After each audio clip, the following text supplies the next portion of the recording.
झारखंड की राजधानी लगता है अब सुरक्षित नहीं रह गई है। आए दिन ऐसी वारदात सामने आ रही है जिसे सुनकर आपके होश फाख्ता हो जाएंगे।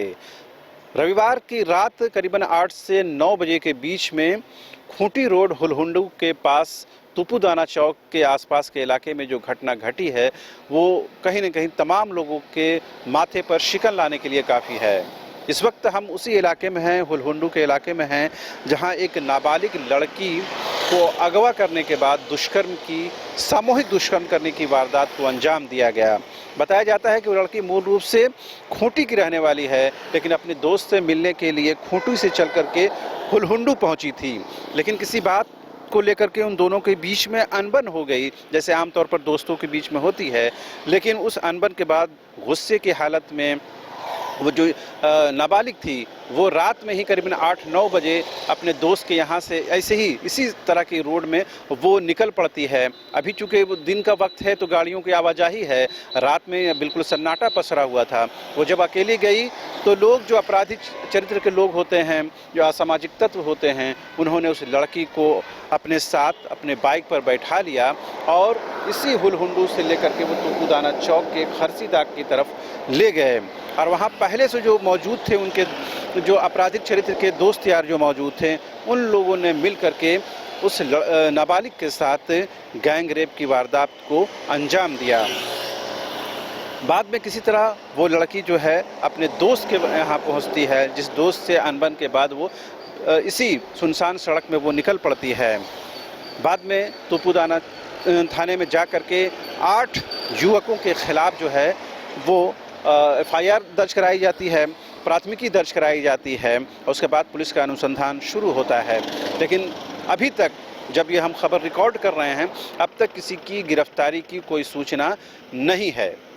FSL की टीम ने जो जांच की है और जो मौके वारदात से जो शराब की बोतलें मिली हैं उस पर फिंगर टिप्स हैं, उस पर उंगलियों के निशान हैं, उस उंगलियों के निशान के आधार पर जो है वो जांच की कार्रवाई चल रही है। एक बार फिर से आप सड़कें हम दिखाना चाहते हैं। इन सड़कों को देखकर आपको अंदाज़ा होगा कि अभी जब ये सड़क इस तरह से सुनसान नज़र आती है तो जब रात में वो लड़की यहाँ से गुजर रही होगी तो किस तरह से यहाँ पर सुनसान होगा और किस तरह से यहाँ पर एक भी व्यक्ति की मौजूदगी नहीं होगी। और इसी का फ़ायदा उठा करके उन आपराधिक चरित्र के युवकों ने उस नाबालिग के साथ गैंगरेप की वारदात को अंजाम दिया है। खबरों के मुताबिक फ़िलहाल पुलिस ने जांच शुरू कर दी है, लेकिन अब तक किसी गिरफ्तारी नहीं होना कहीं न कहीं अब ये सवाल भी उठने लगे हैं। आज चूँकि सोमवार का दिन है, हफ्ते का पहला दिन है, आज कल राज्य स्तर से वारदात होती है, उसके बाद आज यानी सोमवार के दिन आज उस लड़की का, उस नाबालिग का बयान दर्ज किया जाएगा और फिर आगे की जो कानूनी कार्रवाई है वो चलेगी। लेकिन बात सिर्फ ये नहीं है कि एक नाबालिग को हवस का शिकार बनाया गया है। खबर से इतर ये भी समझना बेहद ज़रूरी है कि क्या राजधानी रांची अब बिल्कुल सुरक्षित नहीं रह गई है, जब इस तरह की वारदात, क्या एक लड़की, क्या एक नाबालिग, क्या एक महिला रात में 8-9 बजे अकेले भी नहीं चल सकती है। अगर किसी तरह की कोई ज़रूरत पेश आती है तो क्या पुलिस के बल के साथ उसे चलना पड़ेगा। इन सड़कों को आप गौर से देखिए, आपको अंदाज़ा होगा, कभी आपने भी इन सड़कों का दौरा किया होगा। अभी भी देखिए महिलाएं आराम से आना जाना कर रही हैं, चूँकि दिन की रोशनी है, दिन का उजाला है, लिहाजा सुरक्षा है यहाँ पर। लेकिन रात में जब है यहाँ पर ख़तरे का अंबार हो जाता है और जो आपराधिक चरित्र के जो लोग होते हैं वो घटना को अंजाम देते हैं और आसानी के साथ यहाँ से निकल जाते हैं। लिहाजा कहीं न कहीं ये सोचना और मंथन का विषय हो गया है कि क्या राजधानी रांची में रहने वाले लोग जो हैं अब सुरक्षित नहीं हैं, खास करके महिलाएं जो हैं सुरक्षित नहीं हैं। क्या जो लड़कियां हैं वो बेखौफ आना जाना नहीं कर सकती हैं। अब सोचिए उस नाबालिग के साथ क्या बीती होगी कि एक एक करके तमाम 8 युवकों ने उसको अपने हवस का शिकार बनाया। जब लड़की की शारीरिक स्थिति बिगड़ने लगी तब उसे 10 माइल चौक के पास कहा जाता है उसे छोड़ दिया। बाद में किसी तरह से वो लड़की अपने दोस्त के पास पहुंचती है, उसके साथ फिर जा करके वो थाने में अपना मामला है वो दर्ज कराती है।